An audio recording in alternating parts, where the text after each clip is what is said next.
टकराव ये करेंगे, हम नहीं करेंगे। अगर हमारे ऊपर डंडा चलाएंगे तो बाद में हमें चलाना पड़ेगा, हाथ जोड़ के करेंगे। अगर शांतिपूर्वक के साथ में ये टकराव करेंगे तो हमारी मजबूरी है। लेकिन सर एक बात, हम लड़ने नहीं आए, हम अपने हक मांगने आए इनसे। लेकिन सर एक बात बताइए, सरकार कह रही है कि आपके लिए ये बहुत अच्छा कानून है, सहूलियत मिलेगी आपको, और आप कह रहे हैं कि हमारे विरोध में है। बिल्कुल हमारे विरोध में है। हमें समझाते, हमें बैठा के क्यों नहीं समझाते कि ये हमारे लिए अच्छा है? हमें पता तो चले। MSP हमारी खत्म कर रहे हैं, क्यों कर रहे हैं? हमारा मंडीकरण खत्म कर रहे हैं, क्यों कर रहे हैं? हमें बताएं तो सही, ये कैसे अच्छे हैं हमारे कानून? ये कैसे खराब है तो देश भर के और किसान क्यों नहीं देते?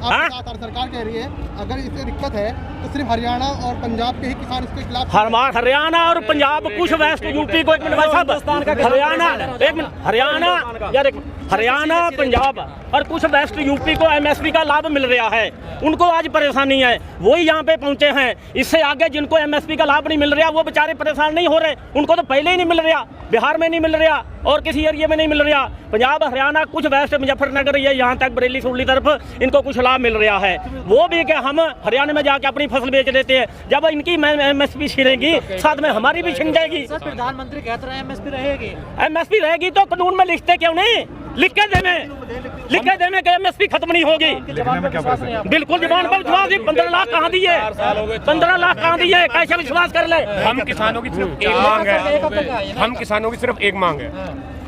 इनका कहना है कि जो 3 अध्यादेश लागू किए हैं ये किसानों के पक्ष में, अगर पक्ष में होते 1950 रुपये गेहूं का भाव है, आज आप पूरी यूपी में कहीं भी चले जाइए 1650 और 1500 से ज्यादा गेहूं नहीं खरीदी जा रही। मूंजी का भाव 1888 रुपये A ग्रेड का बताया गया है सरकार के द्वारा, बिल्कुल नहीं खरीदा जा रहा। 1200 रुपये, 1100 रुपये हमारी मूंजी बिक रही है। हमारी सिर्फ ये मांग है कि अगर ये कानून हमारे लिए अच्छे हैं तो हमें ये लिख के दिया जाए कि 1888 रुपये मूंजी खरीदी जाएगी, अगर जो इससे कम लेगा उस अधिकारी के खिलाफ कानूनी कार्रवाई की जाएगी। ऐसा बिल्कुल नहीं किया, सब चट्टे पट्टे मिले हुए हैं। ये जितना पैसा है हमसे 1100 रुपये खरीद कर खुद अपने खातों में 1888 रुपये तोलते हैं ये। लेकिन सरकार कह रही है कि आपको गुमराह करते विपक्ष ने, आप सड़कों पर उतर गए। किसने गुमराह करा हमें? बिल्कुल पढ़े हुए हैं, ग्रेजुएट हैं सारे, हम सब पढ़े लिखे हुए हैं, कोई गुमराह नहीं हो रहा। हम अपना बड़ा पूरा सब जानते हैं। मैं लॉ का स्टूडेंट हूँ, M.Com किया हुआ हूँ, ठीक है। हमको कोई नहीं भड़का सकता, ना हमारे कोई पॉलिटिकल पार्टी से हम रिलेटेड नहीं है। किसान नाम हमारा एक ही धर्म है, हम किसान हैं।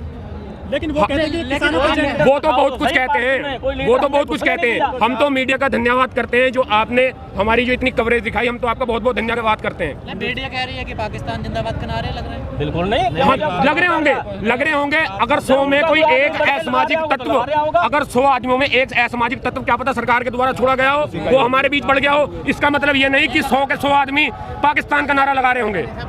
उनके भेजे होंगे, लगवा रहे होंगे, नहीं लगा रहा है। लेकिन सरकार पहले से कह रही है कि पंजाब के किसान सिर्फ सड़कों पे उतर रहे हैं, अब तो यूपी के किसान सड़कों पे आ रहे हैं, तो क्या लग रहा है बात मानेगी आपकी? बिल्कुल माननी पड़ेगी जी। अब ना मानेंगे 2 महीने में, 4 महीने में, 6 महीने में, 6 साल में, कभी तो मानेंगे। हमारे पास पूरी व्यवस्था है, बिल्कुल। हम आज 20 आए हैं, इनका काम है 20 जाएंगे, कल को 50 आएंगे। हाथ नीचे करिए। बिल्कुल माननी पड़ेगी इनको। लेकिन सरकार ने आपको निरंकारी जो मैदान है वो दे दिया, वहाँ जाकर बैठे और वो कह रहे हैं हम बात करने आएंगे। निरंकारी मैदान में हम क्यों जाएं? हमारे तो आवाज दबाने के लिए हम एक साइड पे बैठे रहेंगे। क्या करना है निरंकारी मैदान पे? बिल्कुल आवाज एक साइड पे करने के लिए है। कौन पूछेगा हमें? हम तो रोड जाम करेंगे चारों तरफ से, दिल्ली का सांस बंद करेंगे तो हमारी बात कोई पता, इनको पता चलेगा कोई धरना देने आया है। सर दिल्ली में महामारी है कोरोना की, डर नहीं लगता आपको? ये डर, जब बिहार में चुनाव हुआ था 1-1 लाख की रैली हो रही थी, उस टाइम मोदी को डर नहीं लगता था? कल योगी 1-1 लाख की रैली हुई है भीड़ थी रैली में हैदराबाद में। उस समय कोरोना नहीं था, कोरोना नहीं फैल रहा था। कल कोरोना नहीं फैला, आज कोरोना फैलेगा। हमें कोरोना नहीं, अरे कोरोना से मरेंगे तो मर जाएंगे, भूखे मरने से तो कोरोना से मर जाए, वही सही है। और तो एक बहाना है इनका। हम आ गए हैं दिल्ली में, अब आ गए हम दिल्ली में, और इस कोरोना को महाराष्ट्र का बॉर्डर पार करवा के जाएंगे। जब दिल्ली में किसान आ गए अपने हक लेने के लिए, तो पूरा हक लेके बढ़ेंगे, नहीं जाएंगे। किसान यूनियन जिंदाबाद, किसान एकता जिंदाबाद। लेकिन सर एक बात बताइए, सरकार जब तीनों कानूनों को लाई है, उनका एक ये बात भी कहनी है कि आपकी आय जो है वो दोगुनी हो जाएगी। कैसे कर देंगे आय दुगनी हमारी? मैं बताता हूँ किसान आय दुगनी की बात। MSP छीन रहे हैं, आय दुगनी कर रही, जो हमारा है थोड़ा बहुत वो भी छीन रहे हैं। आप जो बार सरकार का जो पक्ष रख रहे हैं, आप जो है ये किसान नहीं, अभी आप जो सरकार कह रही है ना, सरकार तो कभी किसी को आतंकवादी बताती है। किसान है ये अन्नदाता, पूरे संसार को, पूरे भारत को अन्न खिलाने का काम कर रहा, पेट भरने का काम कर रहा। आपको भी ये अन्नदाता ही अन्न देता है। जो सरकार की कथनी और करनी में इतना बड़ा फर्क है कि आज इन किसानों को जो अपने हक के लिए आए हैं, जो तीन काले कानून जो गवर्नमेंट ने थोपे हैं किसान के ऊपर, क्या कोई किसान का नुमाइंदा कोई उनके बीच में आया? किसी से पूछा? नहीं पूछने की जरूरत समझी। अगर पूछा उन्होंने तो दलालों से और ये बीच के जो मीडिएटर है ना, उनसे बात करके। आप भी किसान हैं? हम भी किसान हैं और लड़ाई, हम नोएडा से आए हैं, तो हम गौतम बुद्ध नगर से आए हैं। लड़ाई लड़ेंगे और जब तक ये तीनों अध्यादेश वापस नहीं लिए जाते या हमारी MSP निर्धारित नहीं की जाती, तब तक ये आंदोलन जारी रहेगा। बाकी आप कभी, लेकिन सरकार के रवैये से लगे नहीं रहा वापस लेगी। नहीं, सरकार तो 70% किसान है भारत में। राजस्थान में उखाड़ फेंका। आज कोरोना की जो बोली बोल रहे हैं सेंट्रल गवर्नमेंट के लोग, बिहार में चुनाव था तो कोरोना कहाँ चला गया था? जब उनको सुला दिया था या कोरोना को टेलीफोन कर दिया था या धारा 144 लगा दी थी कोरोना के ऊपर, अब तू अंदर नहीं आएगा। किसान में से बदबू आती है। दिल्ली के अंदर जो किसान को एंट्री नहीं करने दे रहे, किसान में से बदबू आती है, उस किसान में से जिसका अन्न खा करके वो जीवित है।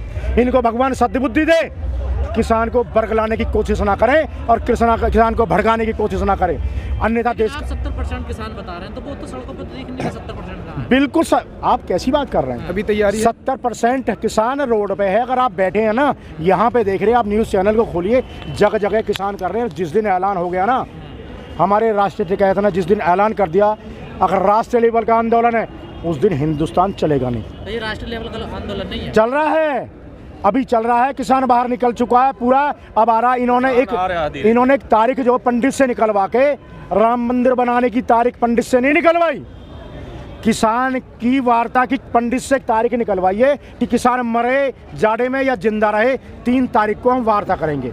और मैं कल रात टीवी देख रहा था, लाइव देख रहा था उनको, अमित शाह जी को, तो हमारे अमित शाह जी कह रहे थे अब जाके एक जगह ये सारे किसान इकट्ठे हो जाए और दिल्ली को रास्ता खाली कर दे, तब हम अगले दिन आकर के वार्ता करेंगे। देखिए, जो 70% किसान है, जो ताकत है, उससे शर्त लगा रहे हैं। कैसा दुर्भाग्य है इस देश का, गृह मंत्री शर्त लगा रहे हैं, उस किसान से शर्त लगा रहे हैं। और क्या करें, एक जगह कोरोना आए तो किसान का खाए, भाई तुम सेफ रहो।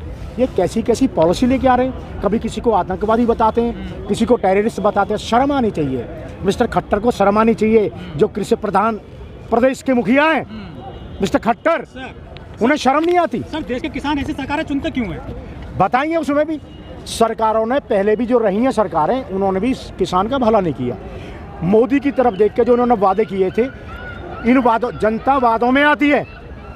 जो मैनिफेस्टो दिखाते हैं, ये उस मैनिफेस्टो में आ गया किसान, और इसको 2 बार चुन करके बीच में अब एक शर्त लगाता है, 2022 में किसान की आय दुगना करेंगे। जो 2022 से जो पहले किसान मरेगा, उसकी गारंटी ले सरकार, उसकी गारंटी ले सरकार। 2022 का इंतजार कर लीजिए ना। अच्छा, जिसको मरना, जिसको बीमारी आज लगी है, उसका ट्रीटमेंट करेंगे 2022 में। कैसी सरकार है? अपने आप दुगनी हो जाएगी, वो सही कह रहे हैं। उन्होंने कहा आय दुगनी हो जाएगी। जब 2022 में किसान आधा रह जाएगा, अगर 100 रुपया 100 किसान में बांटा गया, 50 किसान मर जाएगा 2022 तक, तो अपने आप ही आय दुगनी कर देंगे वो। जब किसान ही नहीं रहेगा तो आय तो खुद ही दुगनी है, फिर दुगनी आय का क्या करना है जब किसान नहीं रहेगा? सरकार की पॉलिसी ये है, दूसरी पॉलिसी सरकार की नहीं है। वो किसान को तोड़ के, खत्म करके, और अपने जो अध्यादेश इन्होंने जो पूंजीपतियों के बहकावे में आकर जो अरे क्या, कितना ये जनता जो आप देख रहे हो, आप मीडिया कवरेज कर रही है। मैं तो मीडिया बंधुओं का बहुत बहुत धन्यवाद करता हूँ जो आज दिखा रहे हैं कितना बड़ा है, कितनी बड़ी मांग है। MSP को निर्धारण करके कानून बनाया जाए, इतनी बड़ी मांग, ये पूरी नहीं कर पा रहे।